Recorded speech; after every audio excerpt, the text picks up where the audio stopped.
पत्नी नांदायला येत नसल्याचा राग मनात धरून पत्नीची धारदार चाकूने भोसकून हत्या केल्याची घटना मंगळवेढ्यात घडली। यात मयत महिलेचा भाऊ आणि आई जखमी झाल्याची माहिती मिळाली आहे।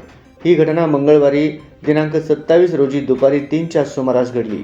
याबाबत पोलीस सूत्रांकडून मिळालेली माहिती अशी की शहरातील नोरानी मस्जिद शेजारी राहणाऱ्या चौगुले कुटुंबातील मुलगी आरती हिचा पती अमोल ढेकळे पाटील राहणार देगाव तालुका मंगळवेढा आपल्या आई वडिलांसोबत त्याच्या सासरी आला होता। यावेळी सासरच्या लोकांसोबत त्याचा वाद झाला। वाद विकोपाला गेल्याने त्याने मारहाण करीत पत्नी आरती हिला चाकूने भोसकून हत्या केली। यावेळी मयत आरती हिचा भाऊ प्रसाद चौगुले याच्यावर देखील आरोपी अमोल याने चाकूने जीवघेणा वार केला। यात तो गंभीर जखमी झाल्याने उपचारासाठी त्याला सोलापूर येथील रुग्णालयात दाखल करण्यात आले।